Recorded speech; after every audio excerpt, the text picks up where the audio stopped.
2025 Bangla express নিয়ে হাজির হয়েছি আমি। চতুর্থ দিনের প্রথম ক্লাস। তোমাদের যে দুরন্ত গতিতে বাংলা এক্সপ্রেস ক্লাস চলছে মাধ্যমিক 2025 সাফল্যের জন্য। 25 ডিসেম্বর শুরু হয়েছে। প্রতিদিন দুটো করে ক্লাস, একটি টেক্সট একটি ব্যাকরণ। 25, 26, 27 আর চতুর্থ দিনের প্রথম ক্লাস। আজকে আমি তোমাদের যেটি পড়াবো সেটি অভিষেক। সবচেয়ে ইম্পর্টেন্ট একটা কবিতা, এখান থেকে প্রশ্ন না এসে যাবেই না। মাধ্যমিকে একদম আমার লেখার নোটস তোমাদের শেয়ার করে দেবো। দেখো, এটা একদম যেখানে ফুল মার্কস পাওয়া যায়, কিভাবে লিখলে তোমরা বাংলায় পূর্ণ মান তুলতে পারবে, সেই জন্য তোমাদের আজকে আমি এটিও শেয়ার করব। আমার যে টেলিগ্রাম চ্যানেল আছে t.me/বাগিশ এডুকেশন, যারা এর পরিবারে অন্তর্ভুক্ত হয়ে গেছো তারা নিশ্চয়ই পাচ্ছ। যারা এখনও অন্তর্ভুক্ত হতে পারোনি বলবো ডেসক্রিপশন বক্সে লিঙ্ক দেওয়া আছে, ওখানে গিয়ে তোমরা অবশ্যই ঢুকে যাও। আর নিশ্চয়ই জানো আমি বাগিশার উচ্চ মাধ্যমিক স্কুলের বাংলার শিক্ষক। দীর্ঘদিন ধরে আমার ছাত্রছাত্রীর বোর্ডে র্যাঙ্ক করে আসছে, তোমরাও করবে, কোনো চিন্তা নেই। শুধু আমার নিয়ম ফলো করে চলো। আর এখন তোমাদের দুরন্ত গতিতে পুরো সিলেবাসটা আমি কভার করব। যারা পড়েছো তারা রিভাইজ দাও, আর যারা একদম পড়োনি তাদের ক্ষেত্রে কোনো ক্ষতি হবে না, সবার চেয়ে তোমরা এগিয়ে চলবে। চলো আজকে তোমাদের যে বিষয় নিয়ে আলোচনা করব সেটা অভিষেক কবিতা। জানো এটা অভিষেক কবিতাটা প্রখ্যাত কবি মাইকেল মধুসূদন দত্তের মেঘনাদ বধ কাব্যের প্রথম স্বর্গ থেকে গৃহীত। এখানে নিশ্চয়ই জানো যে একটা প্রেক্ষাপট তোমাদের জানতে হবে। মেঘনাদ বধ কাব্যের প্রথম স্বর্গে বলা হয়েছে, কবিতাটা পড়িয়ে তোমাদের কী কী প্রশ্ন 2025-এ আসছে আমি অবশ্যই বলে দেবো উত্তর সহ, একদম অবজেক্টিভ পর্যন্ত। এবছর এখান থেকে 2025-এ বড় প্রশ্ন আসার সম্ভাবনা প্রবল, এবং সেটা কোন প্রশ্নটা সেটা বলে দেবো। ধৈর্য নিয়ে তোরা টেক্সটটা খুঁটিয়ে পড়ো, আর একটু স্কিপ না করে পুরোটাকে, খুব বড় কবিতা, ধৈর্য নিয়ে দুরন্ত গতি এগিয়ে চলো। খুব ছোট্ট করে মূল বিষয়গুলি বলে দিচ্ছি যে এই কাব্যের মূল বিষয় কি। জানো যে রাবণের বহু স্ত্রীর মধ্যে অন্যতম স্ত্রী হচ্ছে চিত্রাঙ্গদা। চিত্রাঙ্গদার পুত্র বীরবাহু যুদ্ধক্ষেত্রে মারা গেছেন। রাবণের ভাই কুম্ভকর্ণ যুদ্ধক্ষেত্রে মারা গেছেন। রাবণের শ্রেষ্ঠ স্ত্রী মন্দোদরী একমাত্র পুত্র মেঘনাদ বা ইন্দ্রজিৎ। সে ইন্দ্রজিৎ বিবাহ করে প্রমীলাকে নিয়ে প্রমোদ কাননে বেড়াতে গেছেন। এই মুহূর্তে দেখা যায় যে রামলক্ষণকে নিহত করে চলে যাওয়া সত্ত্বেও রামলক্ষণ কি করে মায়ার বলে জেগে উঠেছেন, এবং তার অন্যতম শ্রেষ্ঠ পুত্র বীরবাহু মারা গেছেন, ভাই মারা গেছেন। এই মুহূর্তে বৃদ্ধ রাবণ একাই যুদ্ধে যাচ্ছেন। সেই মুহূর্তে রাবণের বাড়ির যে গৃহলক্ষ্মী প্রভাসা নামে, প্রভাসা হচ্ছে তার বাড়ির ধাত্রী বা ধাইমা, তিনি লক্ষ্মী রূপে চলে গেছেন একদম কার কাছে না, মেঘনাদের কাছে। মেঘনাদকে উনি খবরটা দিয়েছেন। মেঘনাদ যুদ্ধক্ষেত্রে কীভাবে তৈরি হয়েছেন এই সংলাপটা এর মধ্যে কিন্তু আছে। রাবণের সাথে তিনি কীভাবে মিলিত হয়েছেন সেটাই আমার আলোচ্য বিষয়। চলো আমাদের কবিতায় পড়ি, খুব বড় কবিতা। কবিতা প্রথমেই বলছেন, কনক আসন ত্যাজি বীরেন্দ্র কেশরী ইন্দ্রজিৎ। অর্থাৎ সোনার আসন থেকে বীরেন্দ্র কেশরী সিংহের মতো মেঘনাদ নেমে এলেন। কোথায় কোথায় গিয়েছিলেন তিনি? প্রমোদ কাননে বেড়াতে গিয়েছিলেন প্রমীলাকে বিয়ে করেই। আর সেইখানে চলে গেছেন প্রভাসা, তার বাড়ির গৃহলক্ষ্মী। প্রভাসা ধাইমা গৃহলক্ষ্মী রূপে ছদ্মবেশে গেছেন। তাই বলছেন প্রণমীয় ধাত্রীর চরণে, বুঝতে পারছেন না তার ধাই মা তো বটে, তার চরণে প্রণাম করে বলছেন, কি হেতু মাতো গতি তব আজি এ ভবনে, কেন তুমি মা এখানে এসেছ? কহ দাসে লঙ্কার কুশল, তুমি আমাকে বলো লঙ্কার সকলে ভালো আছে তো? শিরঃচুম্বী ছদ্মবেশী অম্বুরাশি সুতা উত্তরিলা, মাথায় স্নেহ চুম্বন করে। অম্বুরাশি মানে সমুদ্রকন্যা রূপ মতো রূপ নিয়ে আমাদের প্রভাসা উত্তর দিলেন, হাই পুত্র কি আর কহিব কনক লঙ্কার দশা, কনক লঙ্কার দুঃখ তোমাকে আর কি বলবো। ঘোরতর রণে হত প্রিয় ভাই তব বীর বাহুবলী, ঘোর যুদ্ধক্ষেত্রে তোমার প্রিয় ভাই বীর বলি মারা গেছেন। কে না, চিত্রাঙ্গদা পুত্র বীরবাহু। তার শোকে মহাশোকী রাক্ষস অধিপতি, আর তার শোকে মহাশোক নেমে এসেছে রাক্ষস অধিপতি রাবণ। সসৈন্য সাজেন আজি যুঝিতে আপনি, নিজেই সৈন্যবাহিনী নিয়ে যুদ্ধক্ষেত্রে এগিয়ে চলেছেন। প্রণমিয়া মহাবাহু বিস্ময় মানিয়া, তাই অবাক হয়ে বলছেন, মহাবাহু অর্থাৎ এখানে ইন্দ্রজিৎ বা মেঘনাদ। কি কহিলা ভগবতী, মা তুমি কি বললে আমায়? কে বধিল কবে প্রিয়ানুজে, কে আমার প্রিয় ভাইকে হত্যা করলো? নিসারণে মানে অন্ধকারাত্রিতে সংহারিনু আমি রঘুবরে, আমি গতকালই রামচন্দ্রকে হত্যা করে এসেছি, খণ্ড খণ্ড করে কাটিনু, তাকে টুকরো টুকরো করে কেটে এসেছি। বরসি প্রচণ্ড স্বর বৈরী দলে, যেভাবে তীর ষড়ের মতো বৃষ্টির মতো যেভাবে আমাদের বরফ পড়ে সেই রকম তীর বিদ্ধ করে এসেছে রামচন্দ্রকে। তবে এ বারতা, তবু এই খবর, এই সংবাদ, এ অদ্ভুত বারতা জননী, এটা আমার কাছে অবাক লাগছে। কোথায় পাইলে তুমি, শীঘ্র কহ দাসে, কোথায় তুমি এই খবর পেলে? তুমি আমাকে তাড়াতাড়ি বলো। রত্নাকর রত্নোত্তমা ইন্দিরা সুন্দরী, ইন্দিরা হচ্ছে মা লক্ষ্মীর আরেক নাম। রত্নাকর অর্থাৎ সমুদ্রের যে লক্ষ্মী তাকে ইন্দিরা বলা হয়। রত্নের শ্রেষ্ঠ রত্ন ইন্দিরা রূপে লাগছে আজকে প্রভাষাকে, এবং তিনি ওই রূপে বলছেন, হাই পুত্র মায়াবী মানব সীতাপতি, অর্থাৎ সীতাপতি রামচন্দ্র প্রচণ্ড মায়া ধরতে জানে, তব স্বরে মরিয়া বাঁচিল। তুমি স্বরবিদ্ধ করে আসলো, সে কিন্তু বেঁচে গেছে। যাও তুমি তরা করি, তুমি তাড়াতাড়ি যাও, রক্ষকুলো, অর্থাৎ তুমি রক্ষা করো রাক্ষসপুরীকে। রক্ষকুলো মানে রাক্ষসপুরী। মান একাল সমরে রক্ষ চূড়ামণি, তুমি তোমার বংশের মর্যাদা রক্ষা করো, তুমি একমাত্র চূড়ামণি, মানে শ্রেষ্ঠ তুমি। ছিড়িলা কুসুমদাম রোষে মহাবলী মেঘনাদ, অর্থাৎ যে সুন্দর সুন্দর ফুলের মালা পরে মেঘনাদ প্রথম বিয়ে করে প্রমীলাকে নিয়ে বেড়াতে গিয়েছিলেন, ওই মুহূর্তে তার গলা থেকে যত ফুলের মালা ছিল ছুঁড়ে ফেলে দিলেন। ফেলাইলা কনক বলয়, হাত থেকে সোনার বলয়গুলো খুলে ফেললেন। ফেলাইল কনক বলয় দূরে, হাত থেকে সোনার বলয় ছুঁড়ে ফেললেন। পদতলে পড়িল শোভিল কুণ্ডল, পায়ের তলায় কর্ণভার, অর্থাও পড়ে গেল। এমন লাগছে কেমন তাকে এখন দেখে নিই আমরা। যথা অশোকের ফুল অশোকের তলে আভাময়, অশোক বৃক্ষ থেকে যখন ফুলগুলো মাটিতে পড়ে যায়, নেড়া গাছটাকে যেমন বাজে লাগে, আজকে অলংকার ছেড়ে দিয়ে তাকে তেমনই লাগছে। গলার মালা, হাতের কুণ্ডল, এই কানের কুণ্ডল, হাতের বালা সব কিছু ফেলে তাকে তেমনই লাগছে। ধিক মোরে কহিলা গম্ভীরে কুমার, হাত ধিক মোরে, অর্থাৎ মেঘনাদ নিজেকে ধিক্কার দিচ্ছেন, আমি করছি কি? আমার কাকা মারা গেছে, আমার ভাই মারা গেছে, আমি আমার স্ত্রীকে নিয়ে সখী দিনে বেড়াতে এসেছি, ধিক মোরে। বৈরী দল বেড়ে স্বর্ণ লঙ্কা, শত্রুরা আমার সোনার লঙ্কাকে গ্রাস করেছে, হেতা আমি বামা দল মাঝে, আর এই মুহূর্তে চরম বিপদের মেয়ে এনে ফুর্তি করছি। ছি আমারে, এই কি সাজে আমারে? এটা কি এই মুহূর্তে সাজে আমারে?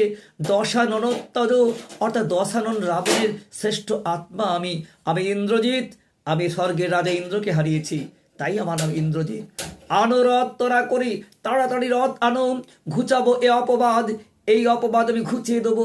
বোধে রিপুকুলে, রিপু মানে শত্রুকুলকে আজ বুঝিয়ে দেবো কত বড় বীর আমি।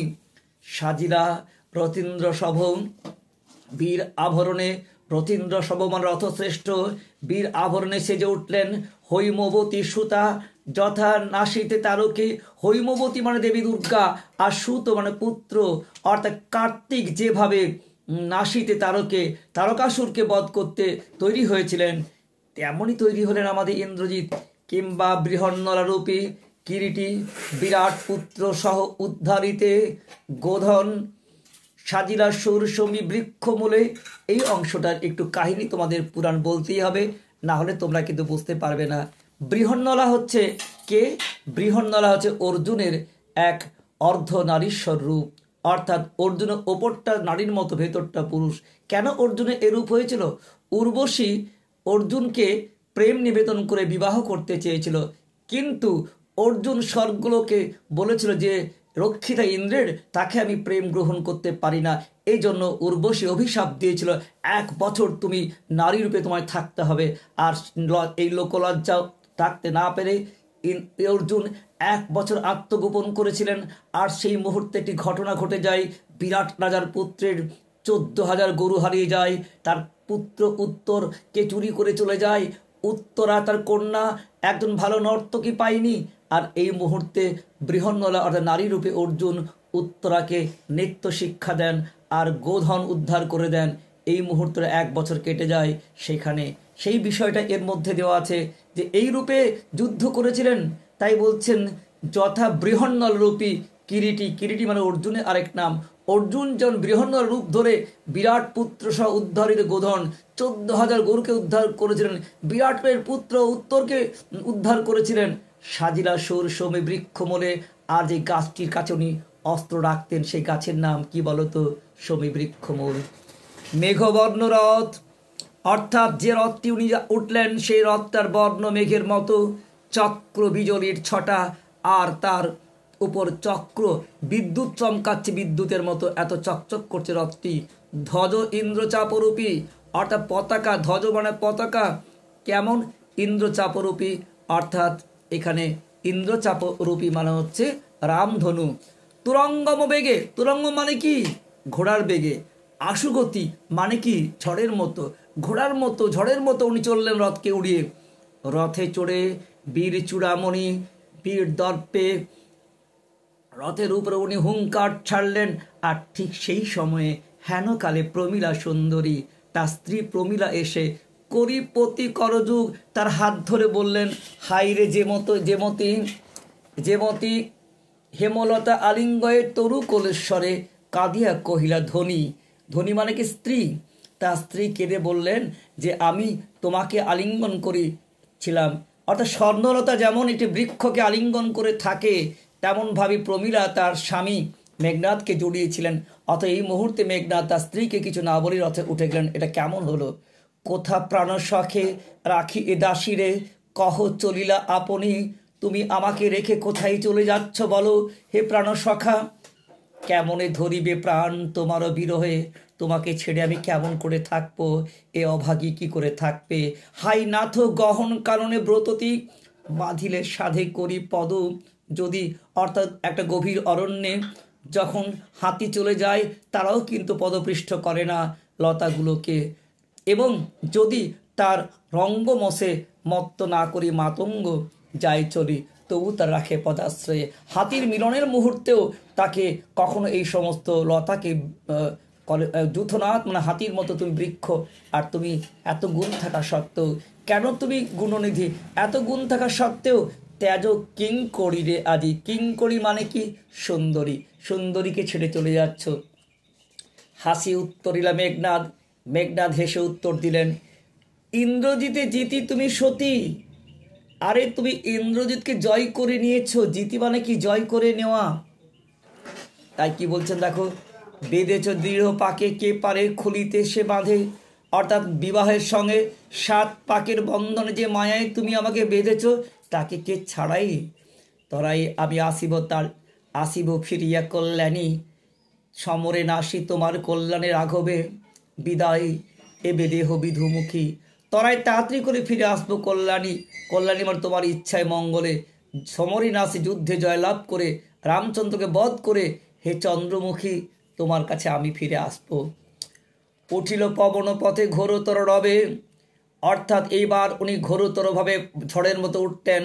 রথব রথশ্রেষ্ঠ, হৈম পাখা বিস্তারিয়া যেন, সোনার পাখা, হৈম পাখা মানে সোনার পাখা বিস্তার করে যেভাবে উড়িলা মৈনাক শৈল অম্বর উজলি। এর মধ্যেও একটু পুরাণ লুকিয়ে আছে।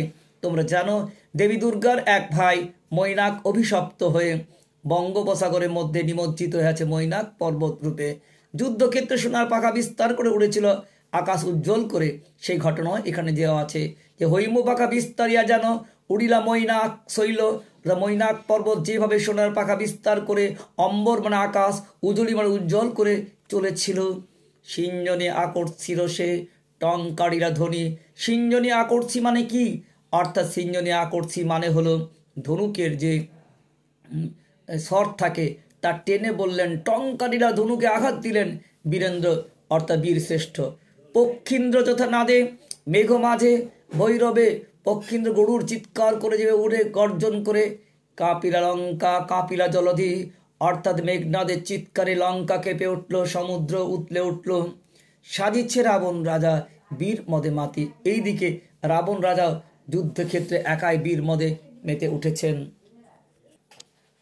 বাজিছে রণবাজনা, গরজিছে গজ।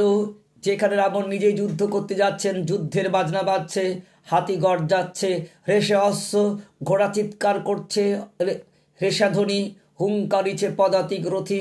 যারা পায়ে হেঁটে যুদ্ধ করে পদাতিক বলি, তারা হুঙ্কার দিচ্ছে। রথী উড়িছে, রথী উড়ছে, উড়িছে কৌশিক ধ্বজ। অর্থাৎ যে চতুরঙ্গ বাহিনী, রথবাহিনী, হস্তি বাহিনী, রথবাহিনী রথে চেপে যুদ্ধ করে, হস্তি বাহিনী হাতি চেপে যুদ্ধ করে, রেশা বাহিনী ঘোড়ায় চেপে যুদ্ধ করে, পদাতিক বাহিনী পায়ে হেঁটে যুদ্ধ করে, সকলে হুঙ্কার দিচ্ছেন সেনাপতিরা।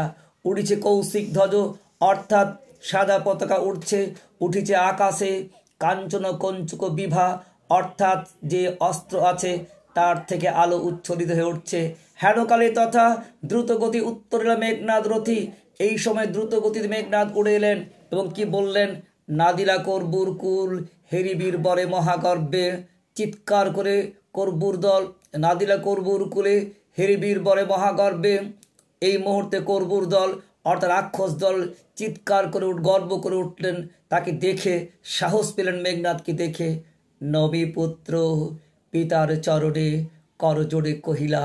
পিতার চরণে প্রণাম করে জোড়হাত করে বললেন, হে রক্ষ কুলপতি, হে রাক্ষস অধিপতি, শুনেছি মরিয়া নাকি বাঁচিয়াছে পুনঃ।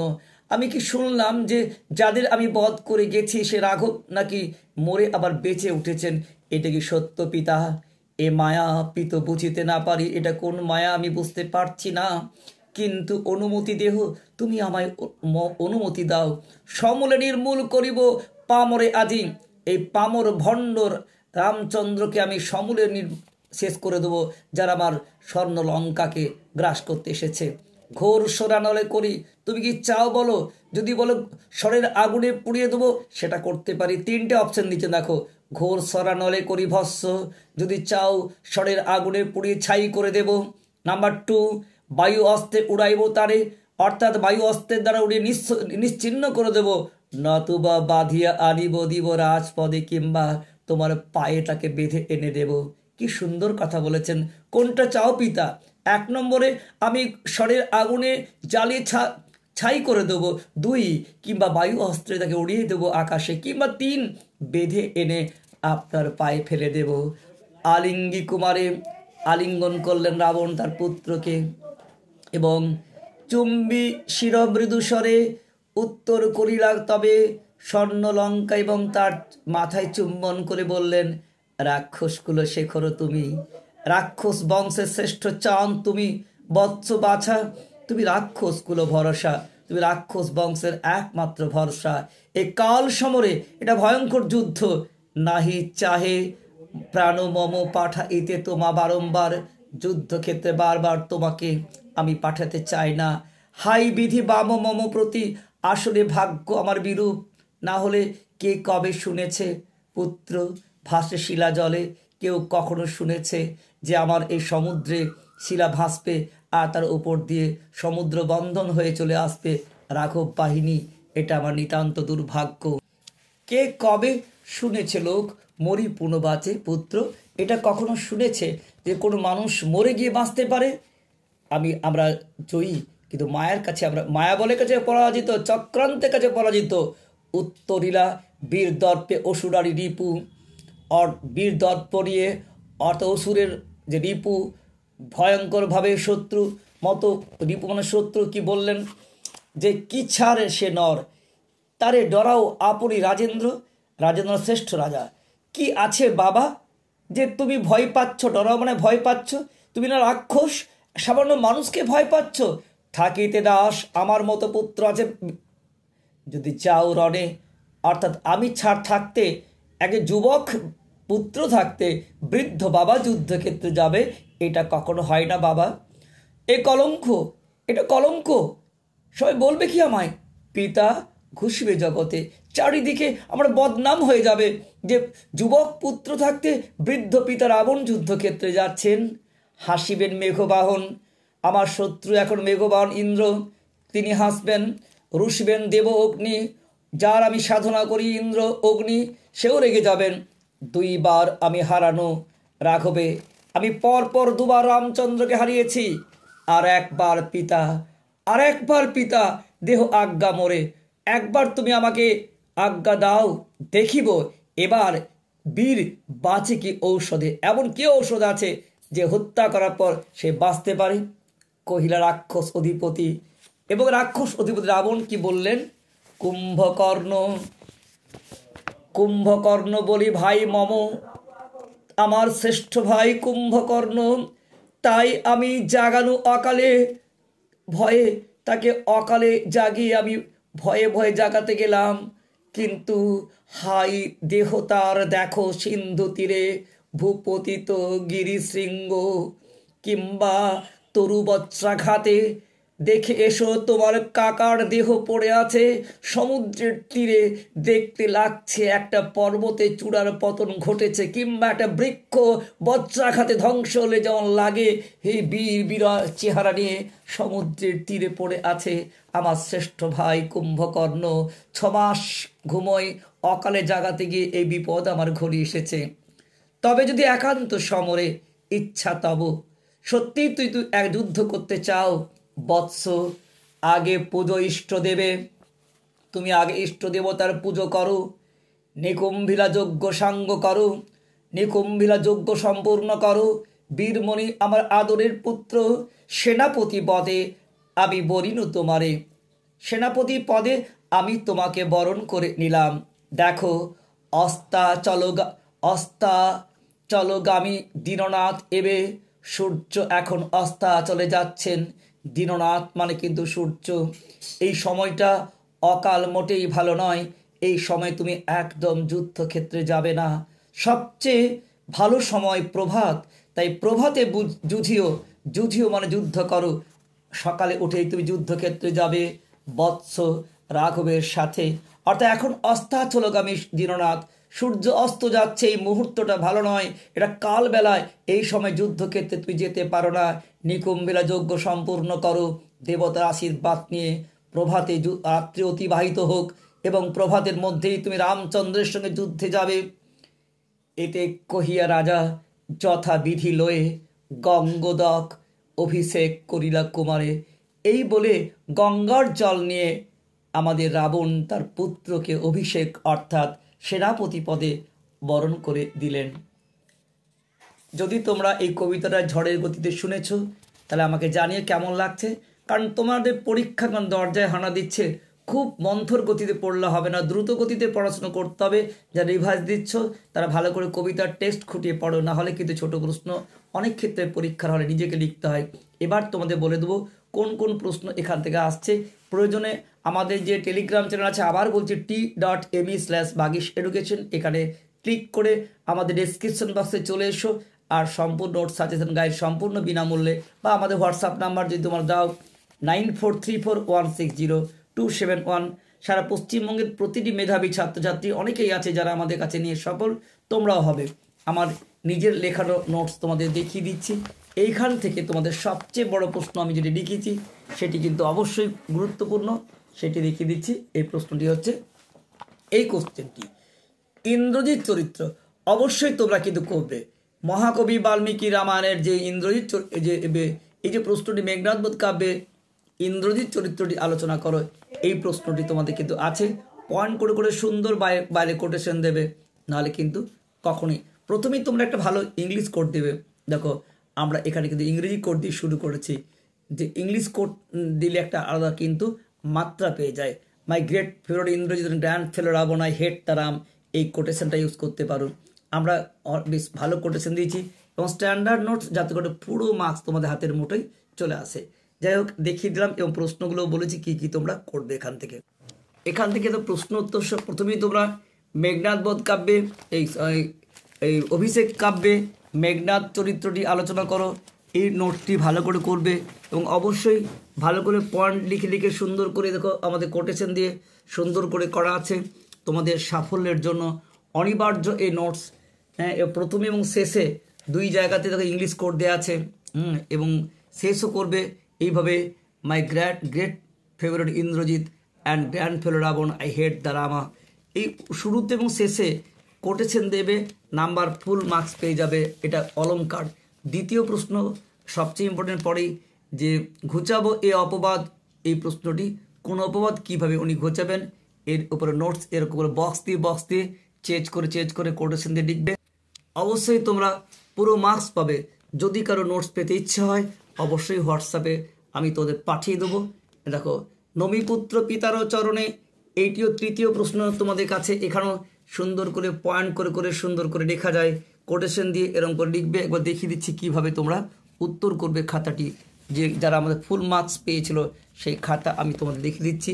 তৃতীয় প্রশ্ন, সাজিলা রথীন্দ্র সভ বীর আভরণে, কে কীভাবে বীর আভরণে বাঁচলেন, এটি ইম্পর্টেন্ট। তারপরে তোমাদের এই প্রশ্নগুলি জিজ্ঞাসিলা মহাবাহু বিস্ময় মানিয়া, এই নোটসগুলি দেখে নাও। আবার দেখিয়ে দিচ্ছি তোমাদের কাছে, ঠিক এইভাবে সুন্দর করে লিখবে, হাতের লেখা যেন পরিষ্কার হয়, যেন অন্তত বোঝা যায়, তাহলে কিন্তু পুরো মার্কস। কি হাধিক মোরে কবি ধিক্কার দিয়েছিলেন কেন, এগুলো তোমাদের প্রশ্ন 3 নম্বরের প্রশ্ন আসতে পারে। তার কাছে আমি সাজেশনটা দেখিয়ে দিচ্ছি একটু, তাহলে আরেকবার দেখিয়ে দিচ্ছি এইখান থেকে কোন কোন প্রশ্ন তোমাদের গুরুত্বপূর্ণ। 5 নম্বর থেকে তোমাদের ইন্দ্রজিৎ চরিত্র প্রথমে করবে, তারপরে তোমরা এই প্রশ্নগুলো একটু দেখে রাখতে পারো, যে প্রশ্নগুলো তোমাদের কাছে গুরুত্বপূর্ণ। যে এই কলঙ্ক পিতা বক্তার কোন ঘটনা কলঙ্ক বলেছেন এবং এখান থেকে কোন চরিত্রের পরিচয় পাওয়া যায়, বা অভিষেক কাব্যাংশে বীরবাহুর মৃত্যু সংবাদ শুনে মেঘনাদে কি প্রতিক্রিয়া হয়েছিল। সাজিলা রথীন্দ্র সভা বীর আবরণে, রথীন্দ্র সভকে তার রণসজ্জার প্রসঙ্গটি ঘিরে দুটি পৌরাণিক প্রসঙ্গ। আর তার চেয়ে ইম্পর্টেন্ট, এটা স্টার দিয়ে রাখো। নমিপুত্র পিতার চরণে করজোড়ে কহিলা, পিতা পুত্রের পরিচয় পাঠ্যাংশ অবলম্বন, পিতা পুত্রের কথোপকথন ভিভিআই। আচ্ছা, অভিষেক করিলা কুমারে, এটা দেখে রাখতে পারো, কুমারের চরিত্রের পরিচয়, এটা ঘুরিয়ে আসতে পারে, এটা ইন্দ্রের চরিত্র ঘুরিয়ে আসে, এটা সবচেয়ে ইম্পর্টেন্ট। এই কি সাজে তোমারে আমার দশাননত্ব, যে আমি ইন্দ্রজিৎ, বক্তা কোন প্রসঙ্গে বলেছেন, বক্তার চরিত্র। আর এই বার্তা, এই অদ্ভুত বার্তা জননী তুমি কোথায় পাইলে, কোন বার্তাকে কেন অদ্ভুত বলা আছে, এই বার্তার পরিচয় 3+2, এগুলো এখান থেকে 5 নম্বর। যতই তোমরা ভালো করে একটা প্রশ্ন ভালো করে রাখো 5 নম্বর, সেটা হচ্ছে কিন্তু মেঘনাদ চরিত্রে ঘুরে ফিরে আসতে পারে। 3 নম্বর থেকে চান্স কম, তবু এই 3টে প্রশ্ন দেখে রাখতে পারো। হাই বিধি বাম মম প্রতি, বক্তাকে তিনি এমন কথা বলেছেন কেন। দ্বিতীয় প্রশ্ন হচ্ছে যে এ কলঙ্ক পিতা, বক্তা কোন ঘটনাকে কলঙ্ক বলে মনে করছেন। তৃতীয় প্রশ্ন, কে কবে শুনেছে পুত্র শিলা জলে ভাসে, বক্তাকে এমন উপমার কারণ। আর 4 নম্বর, এ অদ্ভুত বার্তা, এই কোন বার্তা এবং কেন অদ্ভুত, এটাও দেখে রাখতে পারো। 3 নম্বরের উত্তরও দেখিয়ে দিচ্ছি, খুব বড় করবে না, ছোট ছোট করবে।